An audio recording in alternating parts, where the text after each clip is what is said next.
Hi everybody, this week on ANN News Kids, we'll be talking about the COP26 events and protests, the Sierra Leone explosion, and the Houston concert disaster. The country of the week is Spain, and Savant was the first to guess it. Congratulations! In the extra fun segment, we are talking about Diwali, and in the premature career segment, we are talking to Owen Griffiths, an Australian zoologist who is now living in Mauritius. I really hope you enjoy, and don't forget to like, subscribe, share, and write a comment below because we are trying to get to 1,000 subscribers by the end of the year.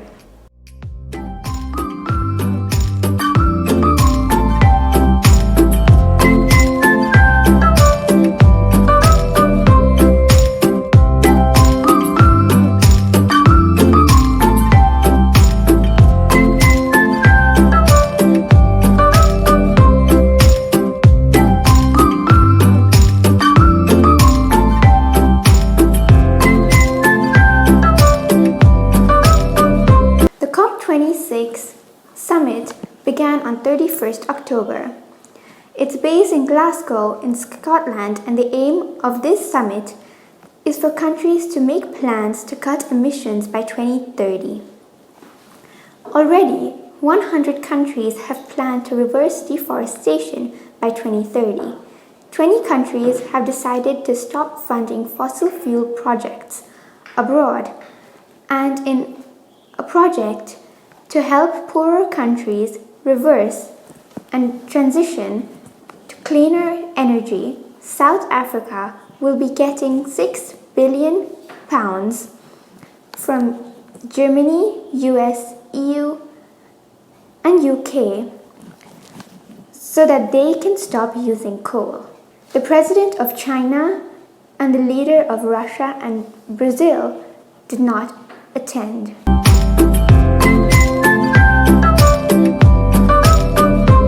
Greta Thunberg, a young Swedish activist, announced in Glasgow that until now the COP26 has been a disaster. She said that we cannot solve a crisis with the same methods that got us into it in the first place.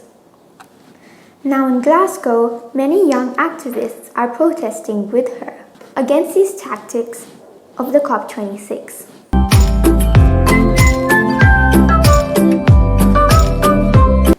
Almost 100 people died and many other injured after a big explosion in Sierra Leone's capital, Freetown. The explosion happened when a 40-foot oil tanker collided with another vehicle in a busy junction. Freetown has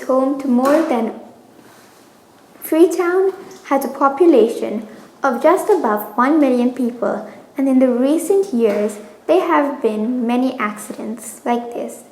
In March, many people died due to an accident in one of its slums. And in 2017, more than 1,000 people died in a mudslide.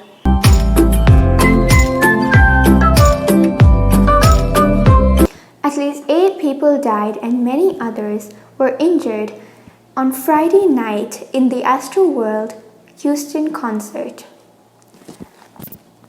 The incident started when many people began to gather up in front of the stage, causing panic all around. This event had around 50,000 people attending. Around 300 people have been taken to the hospital for cuts and bruises, but only a few are serious.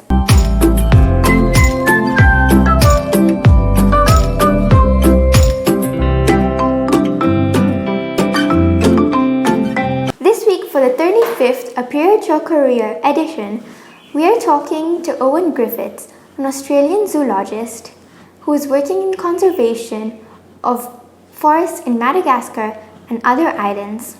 I really hope you enjoy.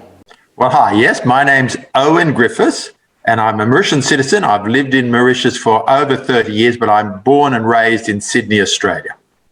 So I'm what some people would call a Mozzie, a Mauritian Aussie. Thank you. And can you tell us a little bit about what you do in your job or profession? Okay, so my wife Marianne is a Mauritian. She came back to Mauritius after studying at university microbiology, and I came with her as a biologist, and we set up a Lavani Crocodile Park and bioculture. So we're in the animal rearing business. And then from that, we morphed out into being very involved in conservation as well. Wow.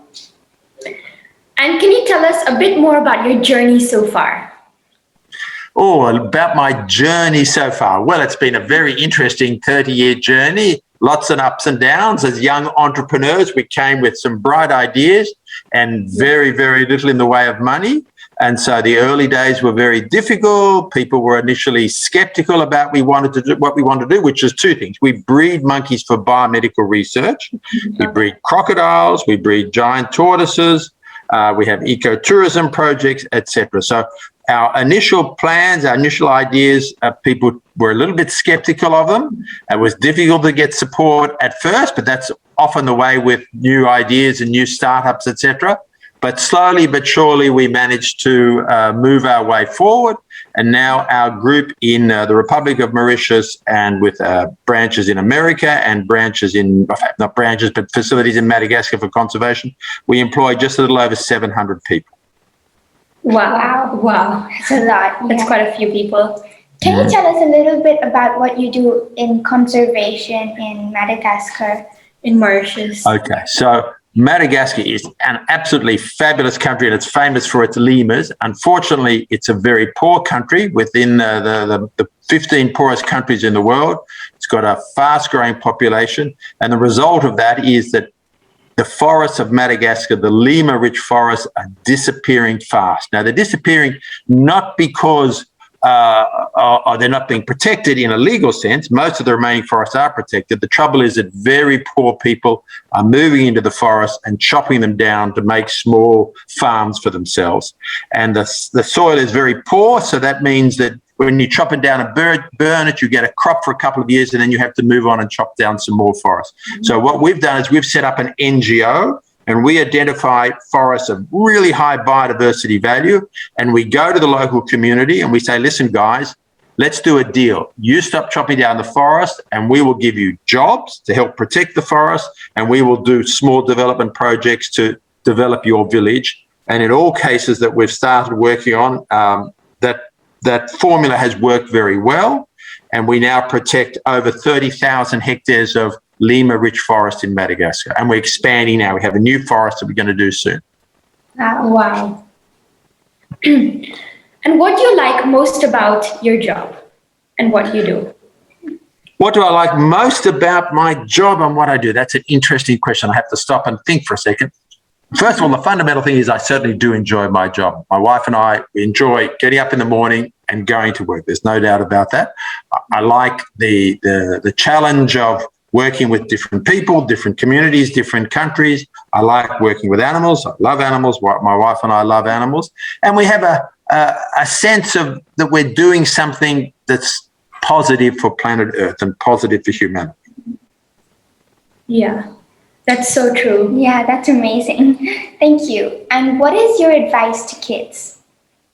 What's my advice to kids? Oh, let me just think about that. My advice to kids is follow your dream, of course. Education is important, but follow your dream. If you've got an idea, you've got a dream, don't get discouraged. Don't let people talk you out of it. Follow your dream. Now, it's not a guarantee that your dream will turn into reality, but it's a good start. Thank you so much for your time today. It was really wonderful interviewing you. All your stories, insights, they were all amazing. Was perfect. Thank you so much. Well, that's my great pleasure. And you ladies continue with what you're doing too, which I think is fascinating. Well done. Thank you so much. And have a great holiday period. And of course, Thursday is Diwali, which is a fabulous holiday in Mauritius. I really like Diwali. So anyway, happy holiday to all and bonne continuation. Merci. Thank you so much. Have a good day. Bye-bye. Okay, bye.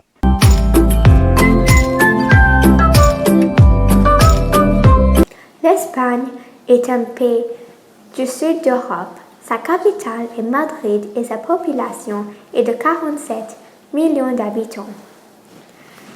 Il a 47 sites de l'UNESCO et plus que 60 îles. Il a une famille royale et le roi actuel est roi Philippe VI. Don Quichotte, qui est le premier roman nouvelle du monde, a été écrit par un auteur espagnol qui s'appelle Miguel de Cervantes en 1605. Le restaurant Botín est le premier restaurant du monde et s'était ouvert en 1725. C'est situé au Madrid. Environ 44% de l'huile d'olive du monde est produite en Espagne. La construction de la célèbre cathédrale conçue par Anthony Gaudí est en construction depuis 130 années. C'était commencé en 1882. On pense que la construction sera finie en 2026. C'est peut-être le plus visité construction site du monde avec 2,9 millions de visiteurs chaque année.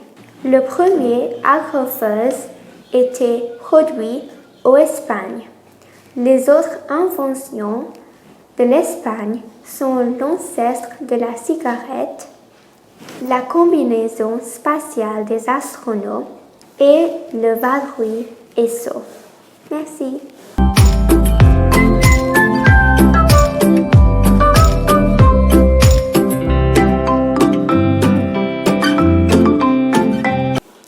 Hi everybody, this week on the Extra Fun segment, we'll be talking about Diwali. I hope you enjoy. Diwali is India's biggest and most celebrated festival of the year. On Diwali, Hindus put candles and lights outside their homes to symbolize the inner light that protects them from spiritual darkness.